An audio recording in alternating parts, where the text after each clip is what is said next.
할렐루야. 11월 1일 화요일 새벽 기도를 시작하겠습니다. 사도신경으로 우리의 신앙을 고백하시겠습니다. 나는 전능하신 아버지 하나님 천지의 창조주를 믿습니다. 나는 그의 유일하신 아들 우리 주 예수 그리스도를 믿습니다. 그는 성령으로 잉태되어 동정녀 마리아에게서 나시고 본디오 빌라도에게 고난을 받아 십자가에 못 박혀 죽으시고 장사된 지 사흘 만에 죽은 자 가운데서 다시 살아나셨으며 하늘에 오르시어 전능하신 아버지 하나님 우편에 앉아 계시다가 거기로부터 살아있는 자와 죽은 자를 심판하러 오십니다. 나는 성령을 믿으며 거룩한 공교회와 성도의 교제와 죄를 용서받는 것과 몸의 부활과 영생을 믿습니다. 아멘. 찬송가 310장 찬양하시겠습니다. 찬송가 310장입니다.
구약성경 창세기 42장 1절부터 17절까지 말씀입니다.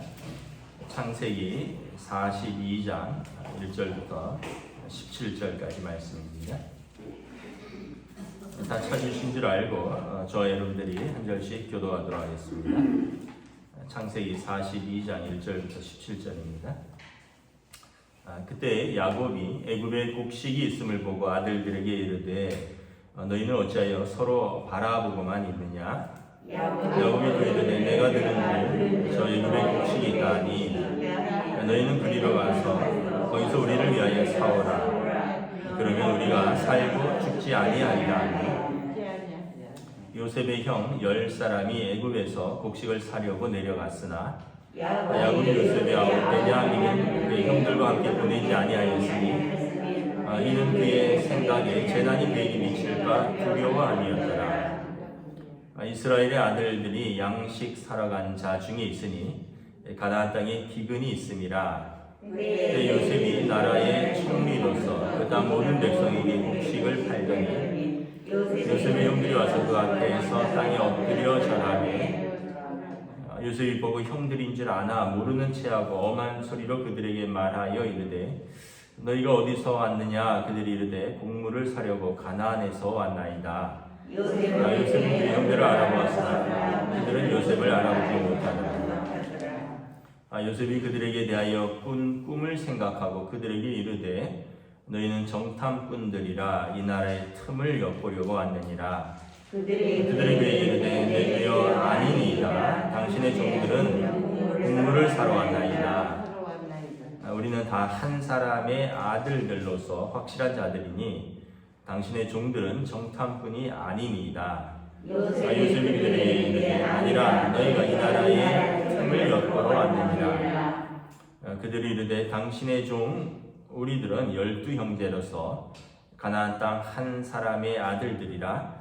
막내 아들은 오늘 아버지와 함께 있고 또 하나는 없어졌나이다. 요셉이 그들에게 이르되 내가 너희에게 이르기를 너희는 정탐꾼들이라 한 말이 이것이니라. 너희는 이같이 하여 너희의 진실함을 증명할 것이라.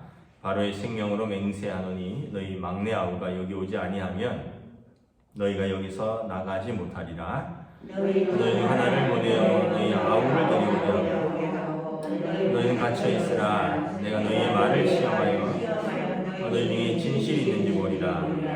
바로의 생명으로 맹세하노니 그리하지 아니하면 너희는 과연 정탐꾼이니라 하고 함께 읽습니다. 그들을 다 함께 3일을 가두었더라. 아멘. 할렐루야. 오늘 또 새날이 시작되었습니다. 우리 주님 주시는 은혜와 평강이 가득한 복된 날 되시기를 축복합니다.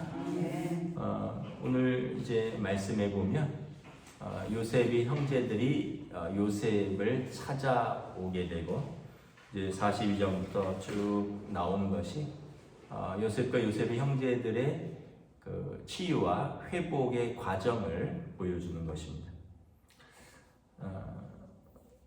여기 보면 여러분 우리가 사는 동안에 반드시 치유와 회복의 기회가 찾아온다라는 것이죠. 물론 이제 그때는 우리가 생각한 뜻밖의 기회는 아닐 것입니다. 42장 1절부터 이렇게 보면 기근이 찾아와서 야곱이 애굽 땅에는 곡식이 풍부하다 하니 애굽으로 내려가서 곡식을 좀 사와라. 우리가 다 굶어 죽을 수는 없지 않느냐. 야곱과 야곱의 이제 요셉은 죽었다 생각하고 11 아들이 있고 그리고 그들의 가족들이 있는데 기근이 심하니까 곡식을 충분히 사오기 위해서 10 아들을 보내는 거죠. 우리가 살다 보면 다시는 안 볼 것 같지만 또 가족은 그렇지가 않습니다. 언젠가 또 기회가 되면 이렇게 여기서는 기근이라는 뜻밖의 기회고 또 곤고한 시간이 찾아온 거죠. 그때 우리가 중요한 것은 뭐냐면 우리가 기도로 준비해야 된다는 것입니다. 그때가 찾아오면 우리는 어떻게 치유하고 어떻게 회복할까 우리가 준비해야 된다는 거죠. 우리가 준비하지 않으면 당황스럽게 되는 거죠. 오늘 야곱의 요셉의 이제 형제들이 이렇게 찾아왔는데 요셉도 그렇고 형들도 그렇고 형들은 알지 못하고 요셉은 알았는데 당황합니다. 그래서 요셉이 이걸 어떻게 해야 되는지 몰라서 요셉이 형들을 어떻게든지 좀 붙잡아 놓고 싶고 그리고 어떻게든지 형들과 좀 이야기하면서 형들이 자기 입으로 진실을 얘기하고 자기 입으로 그들이 잘못을 고백하고 그런 시간을 줍니다. 이제 4절부터 쭉 보면 6절에 이제 요셉이 나라의 총리로 있고 요셉이 형들이 와서 그 앞에서 땅에 엎드려 절하는데 요셉은 보고 형들인 줄 압니다. 그런데 요셉이 형들은 못 알아본다라고 8절에 나와 있습니다. 당연히 그렇죠. 왜냐하면 요셉은 그 당시 이집트에서는 그 화장술이 굉장히 발달했거든요. 그래서 영화 같은 데 보면 파라오는 그 바로는 뭐 신처럼 돼 있고 머리에 쓴 것도 있고 좋은 옷을 입고 화장을 하고 있어서 알아볼 수 없고 총리도 바로의 바로 아래니까 아마 이와 비슷하게 몸을 가꾸고 있으니까 못 알아봤을 겁니다. 그런데 요셉이 형제들은 그냥 목동들이니까 보통 일반적인 사람들이니까 쭉 이제 나이는 들었는데 그대로 있는 거죠. 또 요셉은 17살에 팔렸고 지금 30살이 이제 넘었는데 요셉이 지금 30이 되었고요. 바로 앞에 총리가 될 때 그리고 나서 7년 풍년이 지나가고 7년 흉년을 맞이했습니다. 그러니까 최소 37이 넘었을 때고요. 그러면 형들은 요셉보다 물론 이제 위로 10형들이 있지만 다 한 어머니가 낳은 것은 아니니까 꼭 10살 이상 차이는 아닐 것입니다. 그러나 어쨌든 위로 낳았고 그러니까 라헬이 요셉하고 결혼해서 20년 이제 동안 있으면서 이제 라헬이 야곱과 결혼하면서 라반의 집에 있으면서 20년이 있으면서 늦게 낳았거든요. 그러니까 형들하고 나이 차이가 꽤 될 거라고 생각을 합니다. 뭐 10년이 될 수도 있고 10년 이상이 될 수도 있고 또 같은 어머니가 아니니까 10년이 안 될 수도 있고 중요한 거는 요셉도 38은 넘었을 거고요. 형들은 분명히 40 중반은 다 넘었을 겁니다. 어쩌면 큰형은 50이 넘었을 수도 있고 그러니까 10대 때 20대 때 시기하고 질투하고 미워하고 이러던 것들이 이제 다 각자 가정을 꾸렸습니다. 각자 나이가 들어가면서 이제 좀 더 생각이 바뀌는 시간들이 오는 거죠. 그러면서 요셉은 무슨 생각을 했을까요? 미움도 들겠지만 6절에 보면 땅에 엎드려 절할 때 옛날에 자기가 10대 때 형들 앞에서 꾼 막 자랑하면서 형들의 볏집단이 내 볏집단에게 절하더이다 하면서 자랑하였던 그 꿈이 생각이 났을 것입니다. 그러면서 요셉은 그거 그냥 단순히 그 꿈이 이루어졌다는 것이 아니라 그러면 하나님께서 이제 요셉은 나중에 다 하나님께서 주신 그 기회로 해석을 하는데 그럼 내가 무엇을 해야 될까? 이거를 지금 생각을 하는 거죠. 그래서 여러분 우리에게 기회가 찾아왔을 때 우리는 기도로 준비해야 되며 하나님의 뜻 가운데 우리는 무엇을 해야 될까를 생각을 해야 되는 것입니다. 그리고 여러분 치유와 회복이 있으려면 그 기회를 놓치지 말고 정직해져야 됩니다. 문제를 정직하게 마주대해야 됩니다. 그래야지 용서가 가능하고 그래야지 회복이 가능합니다. 그 어렵게 찾아온 기회에 정직하지 않으면 그 기회를 놓칩니다. 요셉이 묻죠. 당신들은 이제 형들을 좀 시험하려고 당신들은 어떤 스파이가 아니냐 11절에 당신들은 애굽 땅을 정탐하러 온 정탐꾼 아니냐 외국인으로서 그랬더니 형들이 대답합니다. 11절 우리는 다 한 사람들의 아들들입니다. 확실한 자입니다. 신혼이 확실합니다. 그러면서 그럼 아니다 너희가 이 나라의 틈을 엿보러왔노라 했더니 그들이 이르되 당신의 종 우리들은 12형제로서 가나안 땅 한 사람의 아들들이라 막내 아들은 오늘 아버지와 함께 있고 또 하나는 없어졌나이다. 여기에서 이제 어떻게 보면 좀 진실된 고백이기도 하고 그들의 죄의 고백이기도 합니다. 하나는 없어졌나이다. 그 얘기는 이 하나를 지울 수도 있겠죠. 뭐 11형제라고도 할 수 있는데 그들의 입으로 고백을 하는데, 또 하나는 없어졌나이다. 어떻게 보면 자기들의 마음에 계속해서 그 없어진 하나는 우리 때문이다라는 그 죄책감을 가지고 있는 겁니다. 그리고 막내 아들은 오늘 아버지와 함께 있습니다. 왜 그렇습니까? 4절에 야곱이 요셉의 아우 베냐민은 그의 형들과 함께 보내지 아니하였다. 이는 그의 생각에 재난이 매일 미칠까 두려워함이었더라. 막내는 12번째 아들 베냐민은 요셉의 친동생입니다. 라헬이 낳은 아들. 요셉이 죽고 아버지에게 베냐민이 요셉과 같이 라헬에게 낳은 그 아들로서 이제 더 잃을 수 없는 아들인 거죠. 이번에 참 이태원 참사를 이렇게 보면서 막 사연들이 이렇게 올라오는데 어떤 분이 그런 글을 썼더라고요. 뭐 다 그 154명의 대부분 10대, 20대인데 뭐 아들도 있고 딸도 있고 뭐 하나밖에 없는 아들, 또는 뭐 돈 벌러 서울 간 딸, 또 딸 같은 애교 있는 아들, 또 어려운 집안에서 로스쿨에 합격해서 이제 변호사 돼서 부모님 막 10년 만에 집 사주고 친구랑 한번 들렀다가 자기는 부모님 집은 사줬는데 자기는 그 집에 살아보지도 못하고 죽은 아들, 뭐 여러 사연들이 있더라고요. 그런데 어떤 글이 있는데 뭐 그런 내용이 있더라고요. 자식이 먼저 죽는다는 것은 목에 평생 삼키지도 못하고 삼킬 수도 없고, 그런데 뭐 쓴 것을 계속 목에 가지고 있는 거랑 똑같은 거다. 그래서 그걸 삼키려고 해도 삼켜지지도 않고, 씹어서 없애려고 해도 씹을수록 더 쓴 것은 나오고, 평생 부모는 죽을 때까지 그 목에 쓴 것이 걸려 있어서 평생 그 쓴 맛을 씹으면서 잊을 수도 없고 삼킬 수도 없고 그런 고통 속에서 평생 살다 가는 것이다. 아마 먼저 자식을 잃어본 사람이 그런 글을 쓴 것 같아요. 그래서 그분들을 애도하고 위로한다. 그래서 본인이 그 글을 썼더라고요. 저희도 뭐 그런 경험을 한 건 아니지만 이해는 할 것 같아요. 부모로서 자식을 먼저 잃는다는 것은 아마 그런 것일 것이다. 평생 동안 잊을 수도 없고 삼킬 수도 없고 씹으면 씹을수록 쓰고 이걸 평생 가지고 가는 거죠. 그러니까 이제 야곱에게도 요셉을 잃고 베냐민은 또 잃고 싶지 않은 거죠. 그러면서 이제 형제들은 자기들의 입으로 고백하는 겁니다. 또 하나는 없어졌나이다.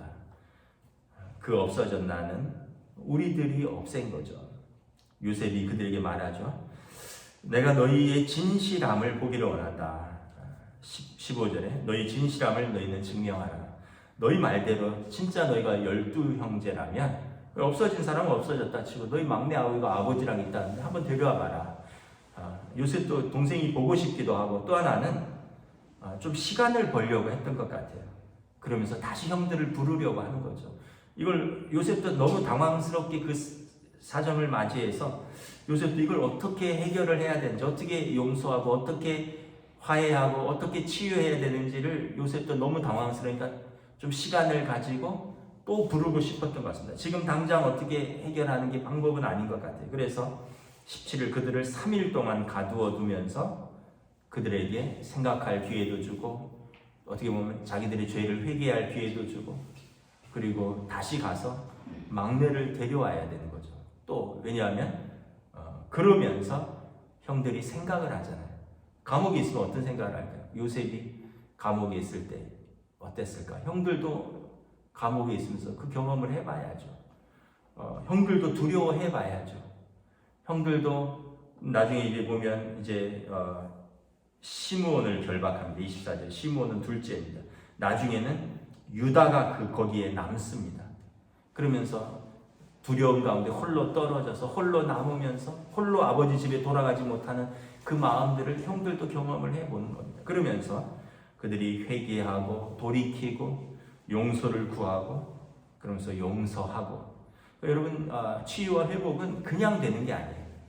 그냥 말로 쉽게 용서하고 용서를 구하는 게 아니라 그 과정이 다 있는 거죠.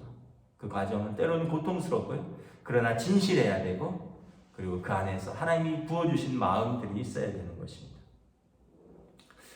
이제 뭐 나이들이 다 40이 넘었을 것이고 50 가까이 됐을 것이고 아버지는 돌아가시기 직전이고, 그러면서 형제들이 하나님의 뜻 안에서 이제 쭉 과정을 거치면서 회복하게 되는 과정을 보게 됩니다. 말씀을 정리하도록 하겠습니다. 여러분, 우리가 살아있다는 것은 그때가 기회가 아직 있다는 얘기예요. 죽으면 기회는 끝나는 거예요. 기회가 있을 때 여러분 치유하고 회복하고 용서를 구하고 용서해야 됩니다. 그러기 위해서는 진실돼야 되죠. 진실하게. 감춰서도 안 되고. 여러분, 회복과 용서와 치유가 있으려면 거짓이 그 안에 있으면 안 됩니다. 진실해야 되는 거죠. 그리고 진실하게 용서를 구해야 되고, 그리고 또 진실하게 용서를 하고, 무엇보다 하나님의 뜻을 생각하는 것입니다. 가족을 주신 하나님의 뜻, 그리고 나를 통해서 우리 가족을 어떻게 하실 것인가. 하나님께서 요셉을 그 가족의 구원자로 세우셨습니다. 요셉을 애굽과 온 땅의 구원자로 세우셨습니다. 굶주려서 죽어가는 자기 가족의 부양자로, 그리고 온 땅의 부양자로 요셉을 세우신 것입니다. 요셉은 기도하는 가운데 하나님의 뜻을 받아들이고 형제들을 자기의 사사로운 감정과 원망으로 대하지 않고 하나님의 뜻 가운데 용서하고 회복하고, 형들은 회개하고 용서를 구하고, 이런 과정을 통해서 이제 12지파가 없어진 한 지파가 아니라 새롭게 출발하는 12지파가 되는 것입니다. 여러분들의 가정들도 그렇고 우리 모든 가족들이 다 사연이 있습니다. 다 마음 아픈 사연들이 있고요. 또 때로는 가족들이 어떻게 자기 가족들이 생겨나면서 원래 또 가족들이 어려움을 겪기도 하고 남보다 못한 사이가 되기도 하고, 그럼에도 불구하고 원래는 또 가족이었어요. 여러분, 마음을 넓히시고 또 우리가 잘못한 것이 있으면 먼저 진실하게 구해야 되고, 그리고 또 잘못을 구하는 형제가 있다면 너그럽게 용서해야 되고, 하나님의 뜻 가운데 모든 것들을 회복하고 또 치유하는 사랑하는 여러분들의 가정들이 되시기를 주님의 이름으로 축복합니다. 기도하겠습니다. 하나님의 은혜를 감사합니다. 오늘 뜻밖의 기회에 예상치 못한 순간에 요셉과 요셉의 형제들이 마주대합니다.